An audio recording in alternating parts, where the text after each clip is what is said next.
Hi, hello mga kamateryo. Another vlog na naman tayo ngayon. Ngayon mga kamatilyo, ang i-discuss ko sa inyo tungkol sa paglilinis ng aircon. Mga kamatilyo, doon sa mga gusto magpalinis ng aircon, kontakin nyo lang ako dito sa ating channel, sa YouTube channel natin, o mayroon tayo ditong nilagay na contact number at saka messenger. Kaya mga kamatilyo, doon sa mga gusto magpalinis ng aircon, kontakin nyo lang ako kasi naglilinis kami ng aircon. Ito yung ginagawa namin ngayon sa ngayon kasi mayroong nagpalinis ng aircon 3 piraso.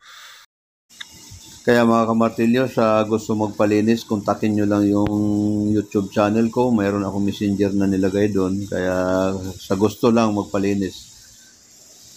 Available po kami kahit anong araw.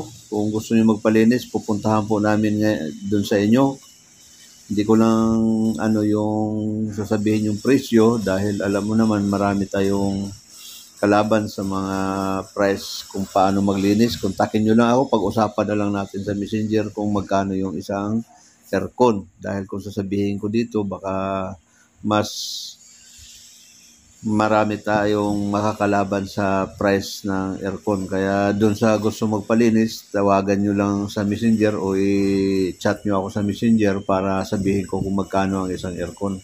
Doon lang sa gusto mga kamartilyo ha, kasi marami naman tayong mga kilala na naglilinis. Kaya doon sa mga nakakilala din sa akin at saka doon sa nagtitiwala sa akin, kaya gusto ko kung gusto nyo sa akin magpalinis, kontakin nyo lang yung aking messenger. Mag-message lang kayo dito sa ating YouTube channel o sa ating Facebook reel. Ipopost ko rin to sa ating Facebook para at least na malaman nyo na ganito pala yung ginagawa natin. Marami pa kaming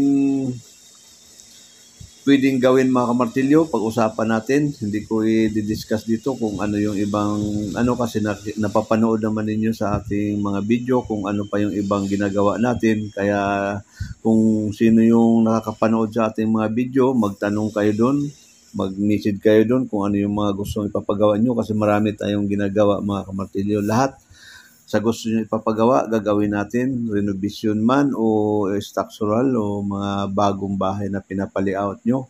Gagawin natin yan mga martilyo. Pag-usapan natin kung gusto nyo magpagawa sa akin. Doon sa mga nagtitiwala lang sa akin. Kaya mga kamartilyo, maraming salamat doon sa mga nagtitiwala at saka nang kakilala sa akin.